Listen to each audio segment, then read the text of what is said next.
to The Kink Perspective. My name's Chris. I'm a psychotherapist and consultant.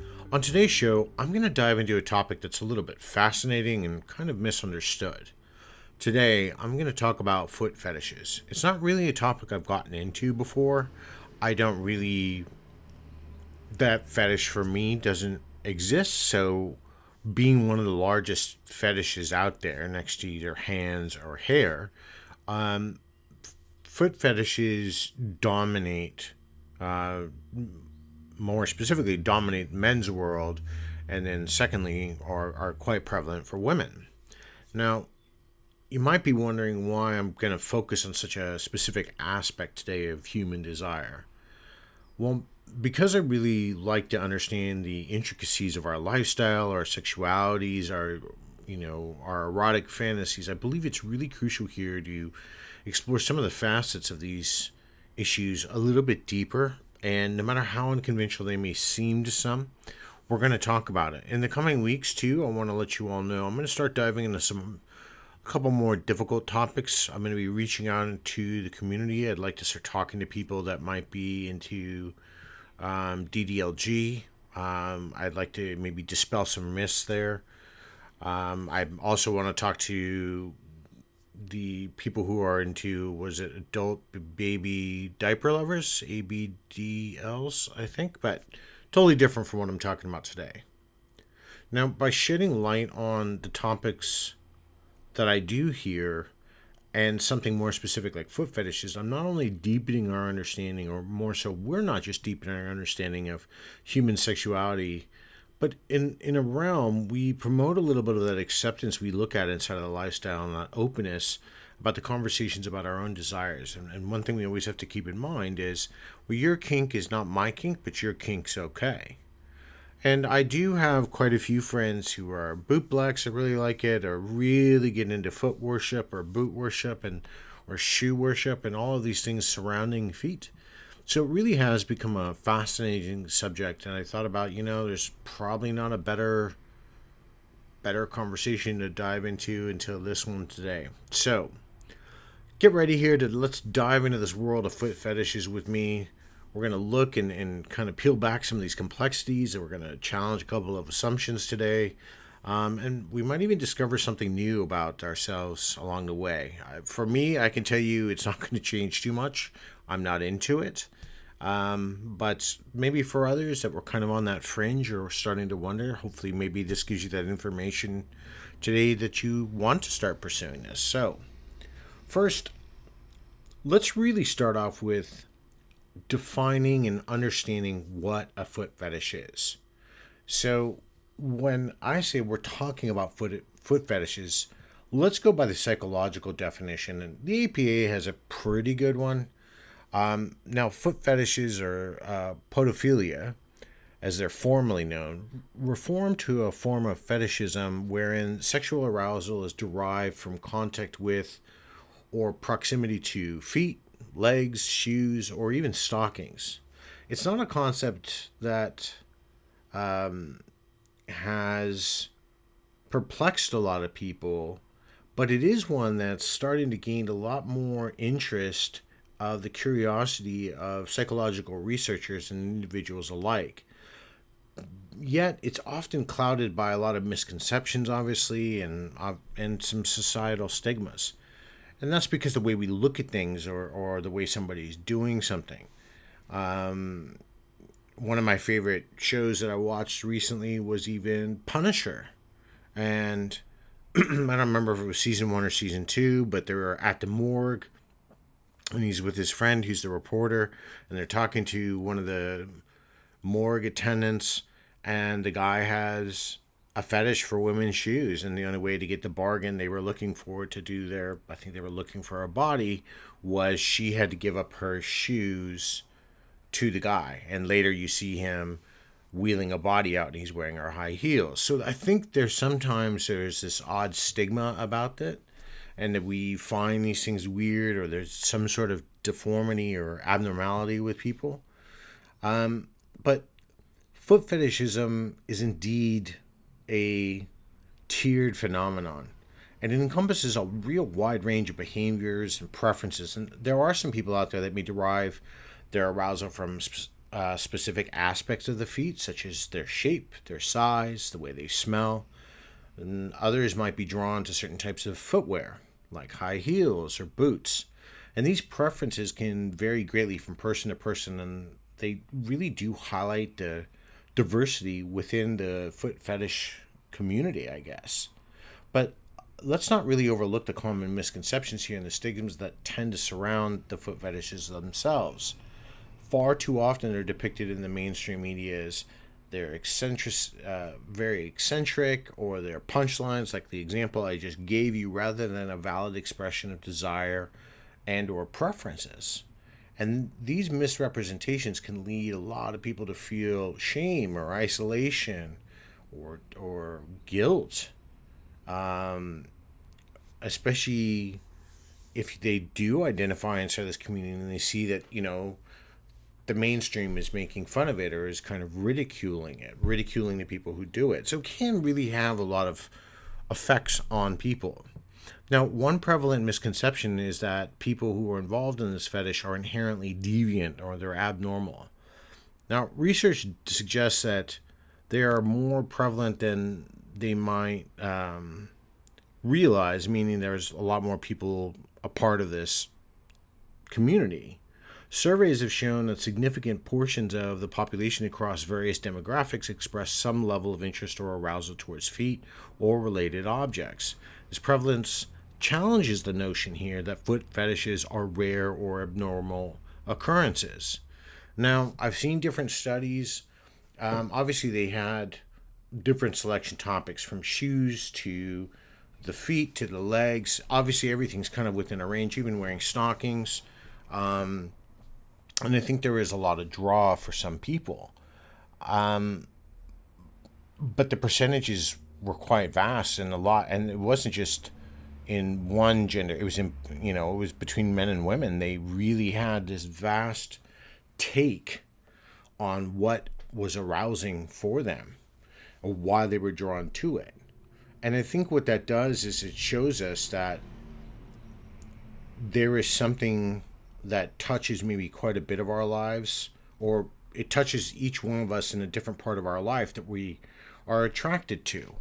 But why does this understanding here of foot fetishes even matter? Well, it's not just really about acknowledging the existence here. It's really about challenging some of the stigmas and misconceptions that surround this fetish. And if we talk about this in an open and honest dialogue here, like I'm doing today, or even within our groups, we begin to gain a deeper understanding and acceptance of the expressions of our human sexuality with people we interact with inside of the community.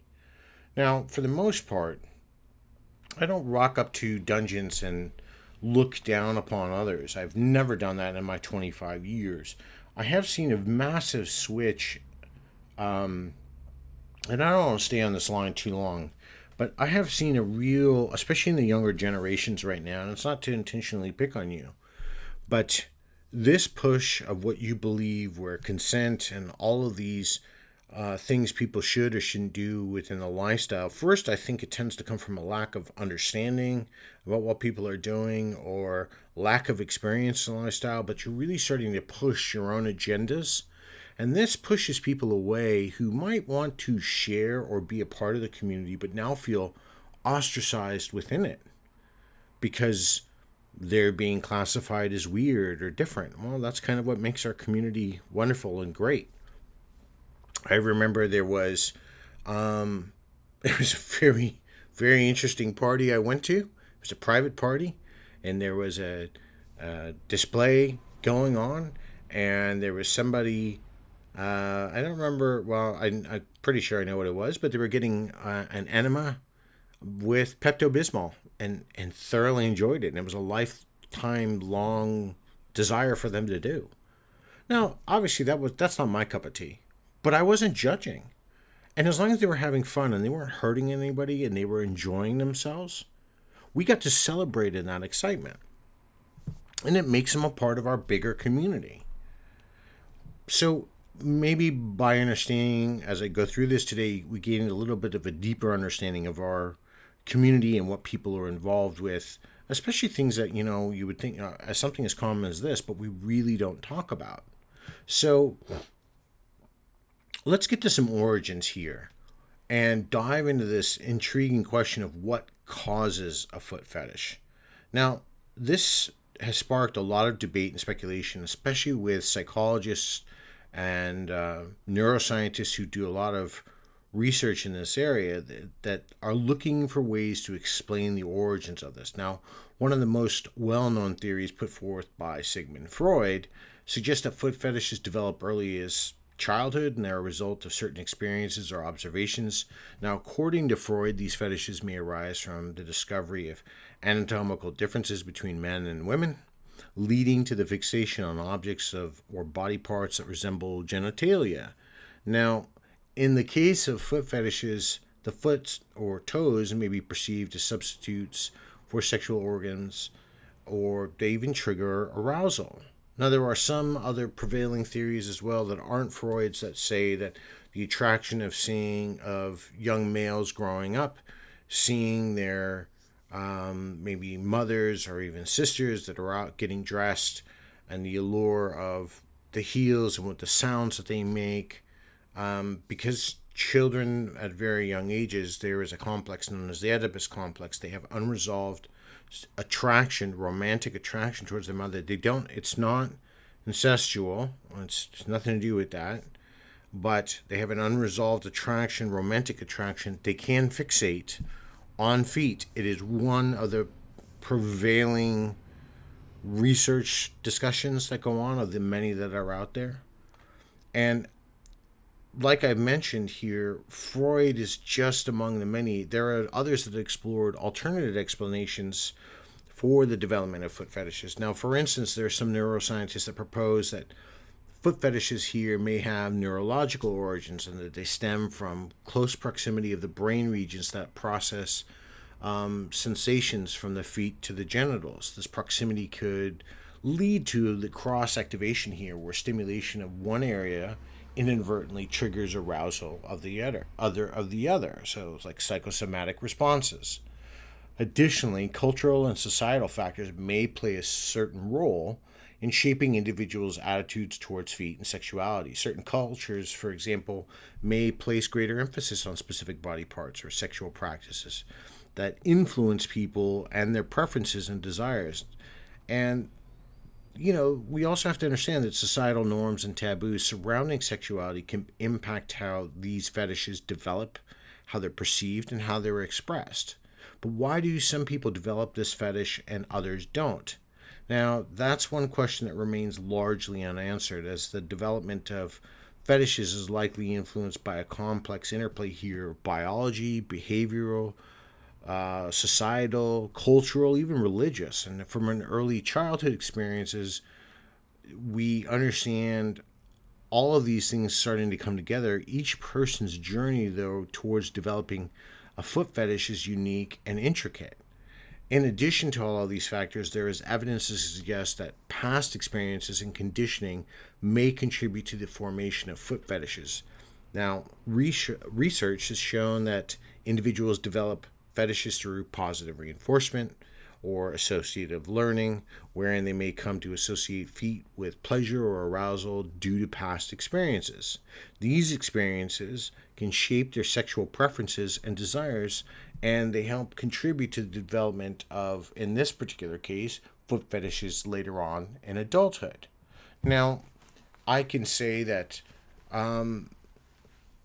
growing up and dating when I was very young, it had an impact on me that I remember the first person I ever dated, and they were fairly well endowed, and it kind of led me down a path where that's what I was kind of attracted to. Not every man, or woman probably for that matter, but it's speaking more so for men that are attracted to women. We are not all attracted to bigger chested women. Some men just aren't. They have different body parts they're attracted to. But for me, for a very long period of my life, that's what I was attracted to. And definitely developmental and early onset, interactions helped shape that. And I would have known, not repulse is the wrong word, but I think turned off would be a better way to phrase it. If that didn't excite me, I wouldn't have been as turned on by somebody having a bigger chest or maybe a nicer butt or whatever we are attracted to. Those are how we develop those things in the beginning. Some of the fetishes, we see them depicted. I can even think of, gosh, what was it? One of the Fast and the Furious 10,000 movies they've put out. I remember there was one where they were doing street racing, and there was this guy. He made this team, but him and his girls went back to his house, and he kept talking about, I think his name was Dwight, and how Dwight loves toes, and he took the shoes off and started sucking on the feet or sucking on the toes of one of the girls. The scent is an attraction, the shape, taste.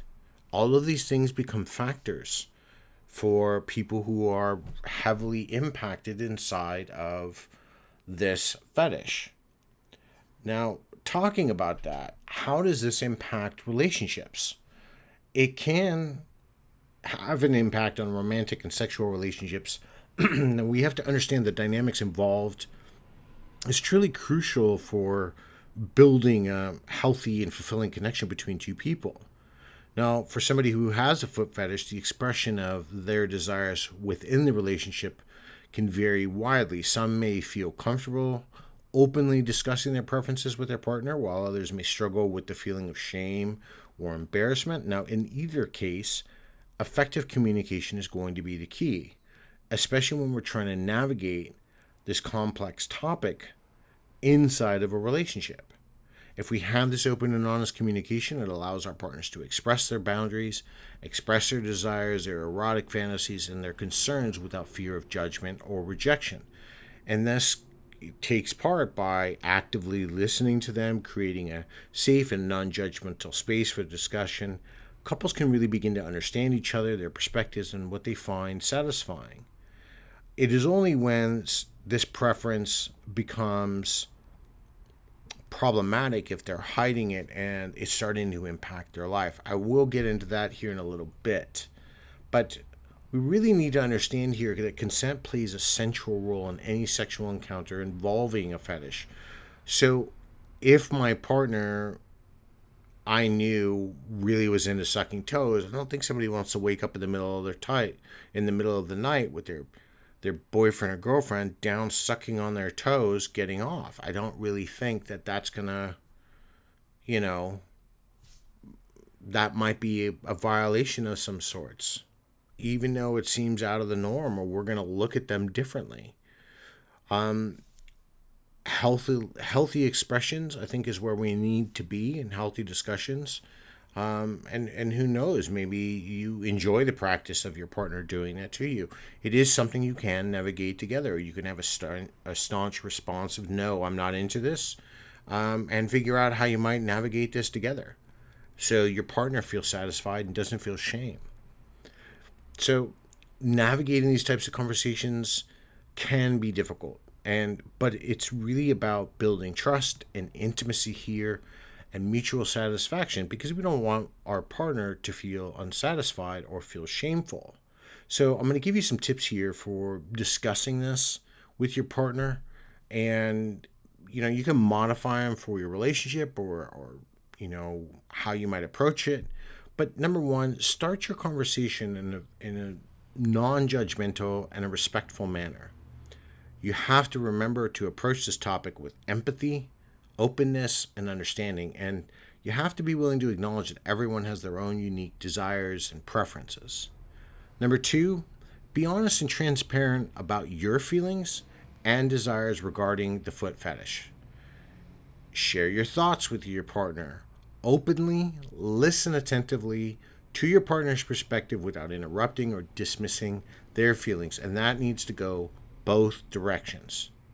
Number three, take your time to explore each other's boundaries and comfort levels regarding the foot fetish. And you got to remember, some of us are into some very deep parts of the lifestyle. So, just because I'm a sadist and somebody I'm with is a masochist, we may not enjoy this, or we might be willing to, this is a different area completely, might be willing to explore it. Or maybe we have a hard limit here. Who knows?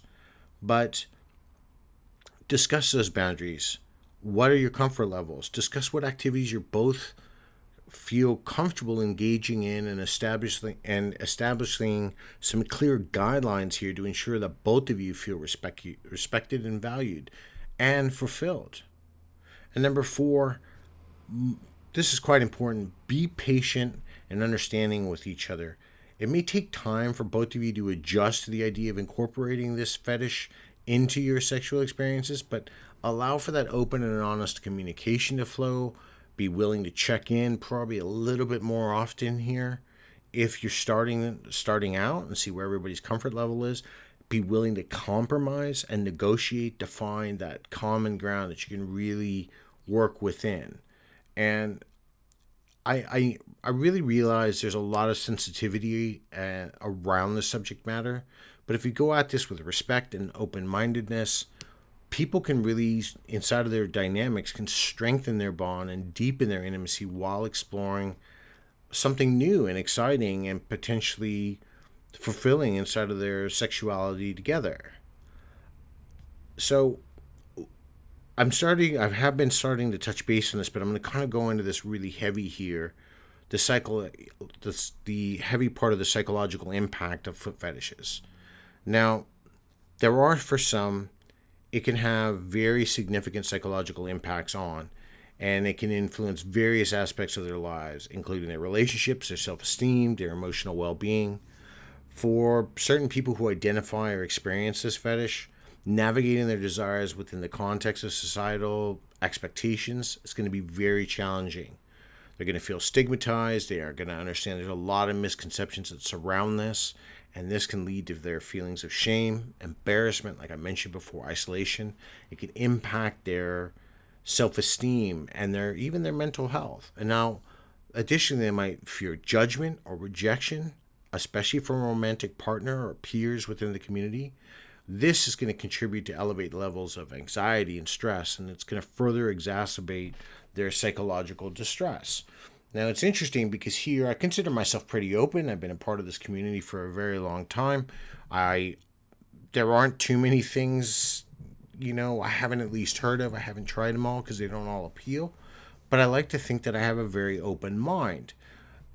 I think part of this is to make sure we're not making people feel ostracized. I think because a lot of us view feet as potentially dirty, we don't see the appeal to it, so we are automatically condemning it before we're trying to understand why somebody's attracted to it. Now,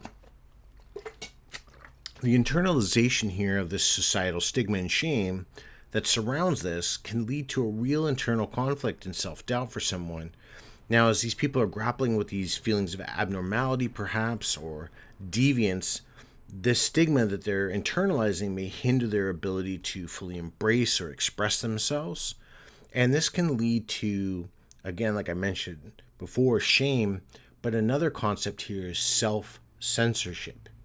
Now, the secrecy and the shame often associated with foot fetishes here can create barriers to seeking support, guidance, or somebody to explore this with. And this further isolates people and really prevents them from accessing anything they need to understand and navigate their desires in healthy ways or talk to somebody.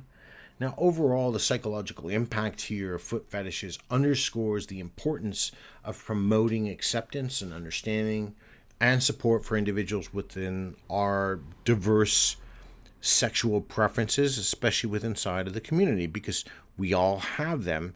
We all do things. Sadism brings me a lot of pleasure.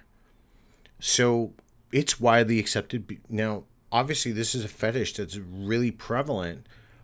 But as much as I've been around the community, maybe for some boot blacks, or some people that do some minor boot worship or foot worship, I don't tend to see a lot of it.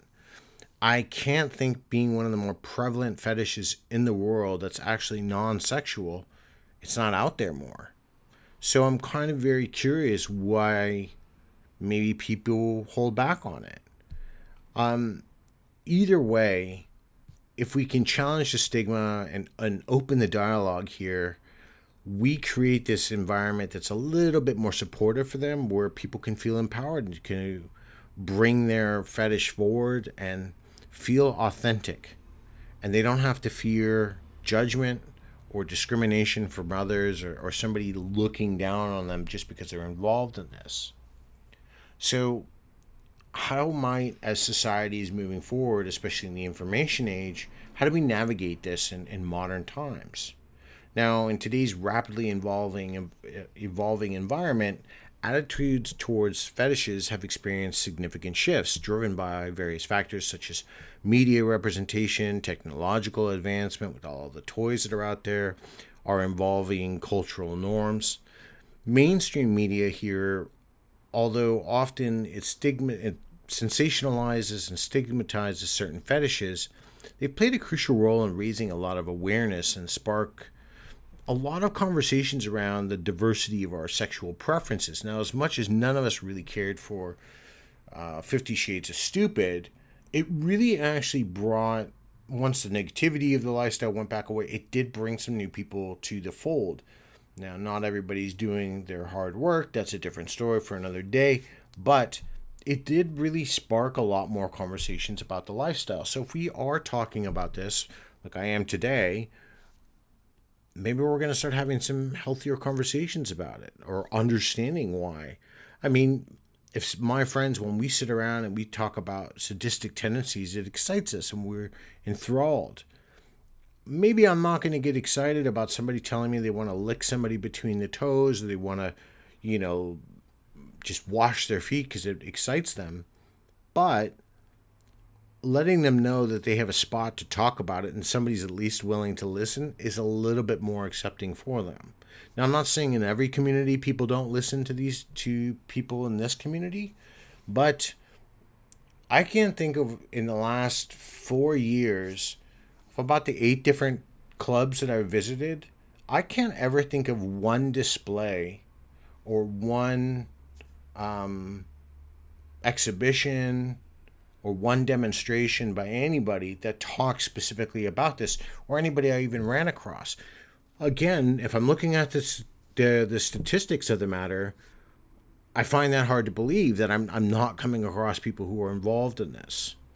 But I know I've kind of gotten a little bit off track here, but with the advent of so much communication on a global scale, it really gives us a chance to understand how fetishes are expressed and how they're accepted. We know there's bigger communities, bigger forums, bigger social media groups, like on Discord and Facebook, FetLife and Fetish.com, even on Instagram and X.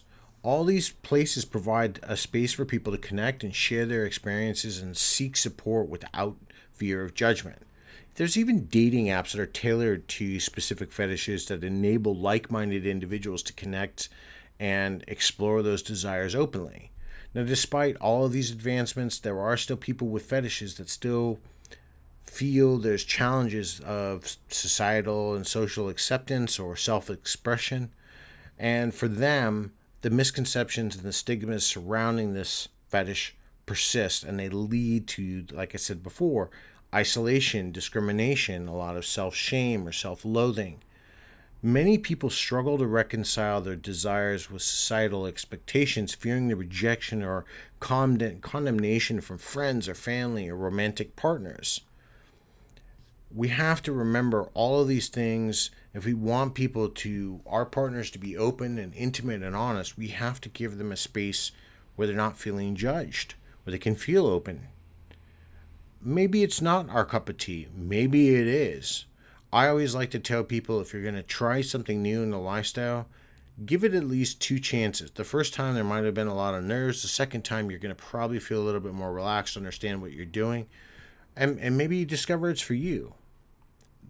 I mean, might discover it's not, and that's okay. At least you've given your partner the ability to explore it with them. Pardon me. Amidst the challenges here, there are so many opportunities for growth and acceptance. And by increasing the awareness and education about this fetish, we get a chance to debunk some of the myths, especially when, the media is talking about it and our friends are chiming in that are non-lifestyle. And we get a chance to defend it. Even if it's not our fetish, I do that vigorously with some of my colleagues or my friends. I will absolutely defend this lifestyle. And because there are so many misconceptions out there, I don't have to be involved in the fetish to want to defend it. I don't have to like it, but it's more about defending our community from things that are not fully understood. And if we keep this air of acceptance and diverse sexual preferences, it allows us to create these environments where people might start feeling more empowered to put on demonstrations about it and to express that sexual part of their identity a little bit more forwardly. Who knows? Maybe we'll start seeing kink demonstrators putting on demonstrations about foot fetishism or foot fetishes and what they like to do. I'm not saying it doesn't take place in other parts of the world. I'm not at every club at every weekend, and I'm sure in some clubs around the world there are people doing it, but I'm just saying maybe it'll become a little bit more prevalent, or you'll start seeing it pop up a little bit more.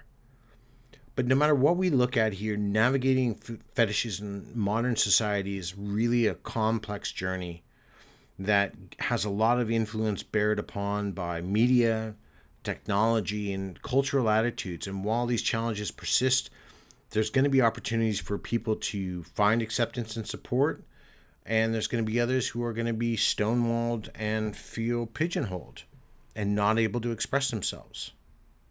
Now, as I kind of wind this down today, it's really important to reflect on the insights throughout this, episode. I've talked a lot about complex human desire and challenging these misconceptions. I don't think I'm going to be changing my opinion, but that's okay. I might be willing to at least watch a demonstration. I'm kind of open to a lot of things. And by understanding this, the diversity here of this phenomenon, we open the door to a greater acceptance and empathy towards unique expressions of sexuality. Now, from examining the causes to the origins of foot fetishes here, we really kind of layered a better understanding for a lot of us who maybe didn't really understand this. But ultimately, our journey into the world of foot fetishes serves as a reminder that there is a lot of depth to human sexuality, that each individual's desires and preferences are unique and they do deserve respect and validation. And if we accept that sexual diversity is there and we challenge the stigmas against negative aspects of that sexuality, we create this space for people to feel authentic and allow them to express themselves. We even forge some really meaningful connections. And interesting enough that I spoke about Freud earlier, and there was a quote of his that kind of stuck with me when I was thinking about this. And he said, "The only unnatural sexual behavior is none at all." So that really does go to play. So if you're into this, if you're listening to my show here, or if you've been a long-time listener or a first-time listener and you're very curious about this quote really kind of resonates for you. And this is going to lead me, because I love to close my show with a question before I wrap everything up here. Do feet excite you? Or have you been with somebody that was excited about your feet? Where does this lie kind of for you? I'm, love to get some responses back here on Spotify. I'd love to know what people's thoughts on feet are and what's the driver, clean, sweaty, whatever, it's going to be out there. I'm not going to lie, it's probably going to be hard for me to understand, but I won't say that I'm going to judge you. Now, if you're going to tell me that you like people's feet that just walk through a pig pen, I might have some questions for you. I might need to understand the cleanliness aspect or the hygiene aspect, but at least I'm willing to listen. I want to reiterate this part again. Unfortunately, right now, my print version of my book is on hold because there's been some problems with the header and the chapters and all of these things, and I unfortunately do not have the time to get into it. I promise I will. That's coming up. If you are a first-time listener, you're following me today, this is the first time, welcome, thank you. Please like, subscribe, yada, yada, yada. Rank my show 5 stars on Spotify, please. Helps me keep the show free for now. It allows others to find it, to keep the growth going, to allow our community to benefit from this information. Again, I'm going to give you all another teaser. I'm going to put another advertisement kind of out there. I'm going to be starting a second podcast on true crime and BDSM. I am targeting beginning of next month. I'm trying to get everything sorted. There is a lot more to do on this aspect than I really intended. I have spoken to somebody about volunteering. I have to get back to them. But if you are interested, love to help out. Right now, I kind of stuck. I'm on my own. Please feel free to reach out to me at the following email address, thekinkperspective@gmail.com. That's the name of my show, but no spaces in between. Put it all together at gmail.com. Send me an email. Let me know if you have any experience maybe with social media, advertising, or just putting true crime podcasts together. Please let me know. With that said, also, let me know in the comments section today where you stand with this fetish, what your thoughts are, your experiences, maybe with a partner or with yourself. I'd love to hear more. And we'll go from there. It's really a conversation I would like to, maybe get a little bit more depth on. Until next time, everybody, be safe, stay tuned.